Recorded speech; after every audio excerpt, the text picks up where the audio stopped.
Today we're gonna make the car higher.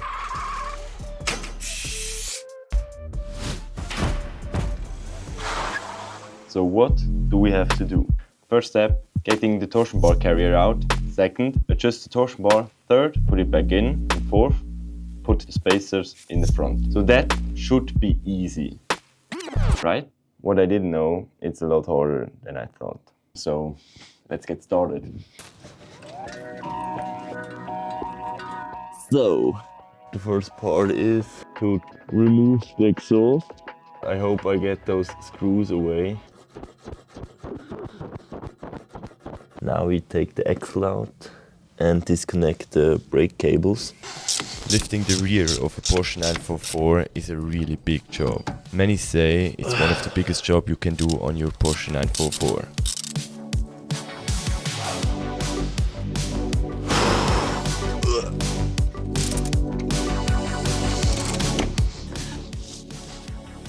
After 40 years of the car existing, many screws are really tight and don't really want to come off. Okay, I think I got it. And finally, after a lot of work, we got it out. It's really f***ing cold outside and I can't quite work. The whole torsion tube and everything is here and we do it inside.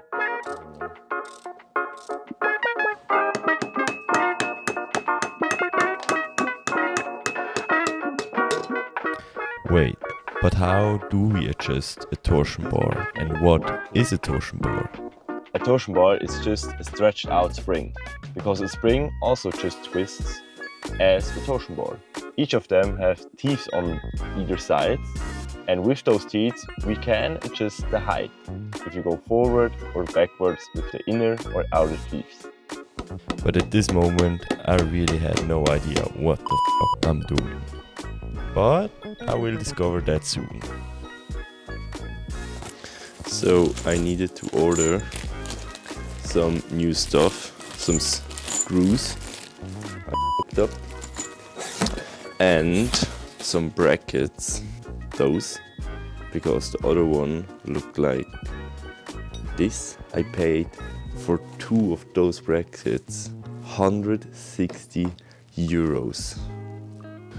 So, as I said, parts get old and especially Porsche parts, you pay the price for it.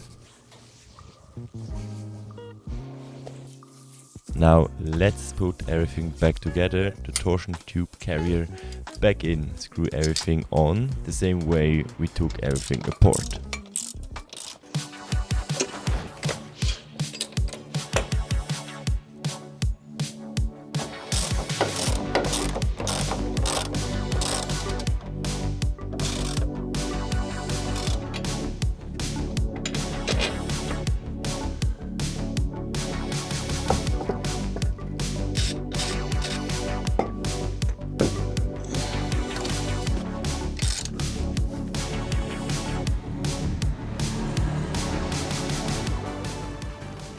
And here comes the moment I realize there is something I need to tell you guys, because last thing you saw that I put the whole axle in and the torsion bar tube, not the whole axle but also the torsion bar tube, and I thought I made it higher, but it's the same height again. So now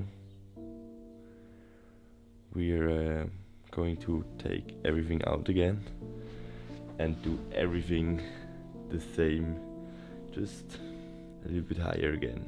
So that's a lot of work again, but we are learning and we are progressing. So yeah.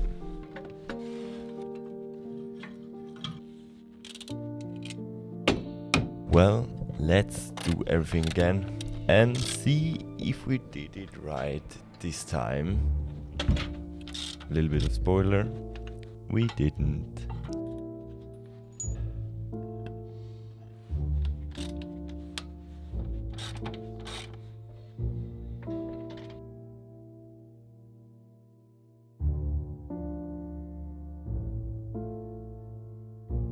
It's higher now, but we will check if it's too high, but I hope it will fit perfectly.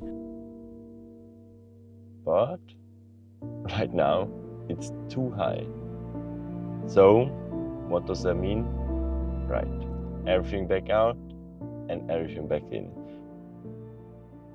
But I didn't film that process because it was so much pain in the ass that I just thought, let's make it quick and I don't film the whole process.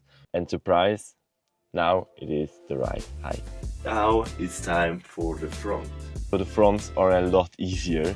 Just compress the springs, put the spacer in, and then decompress, and that's it. So let's do that. But first, if you haven't already, please like this video and subscribe if you like that content. I have some spacers, which are legally here in Switzerland.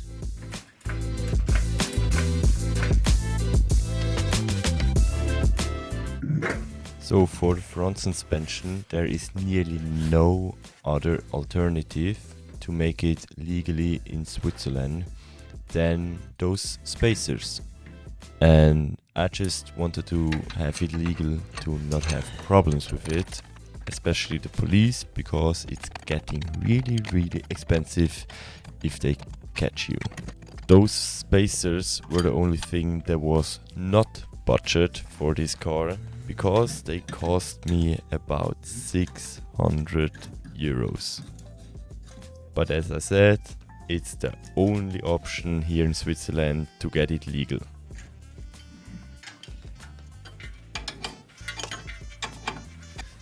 It worked a lot better than I thought. It was kinda easy to install.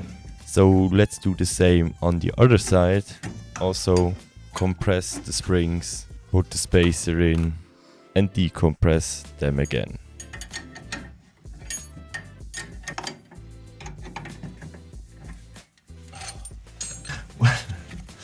That was a lot easier than the rear axle.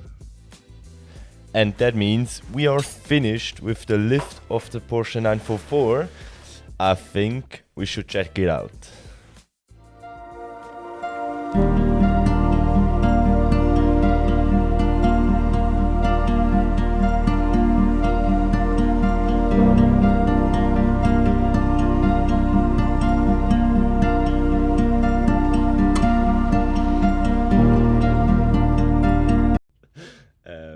Yes, I know it doesn't look like it, but I swear it's 4 centimeters higher. I swear. So next part would be the mud flaps. This should be a lot easier than this part, but if you like it, subscribe, and the Safari comes together and it's looking good.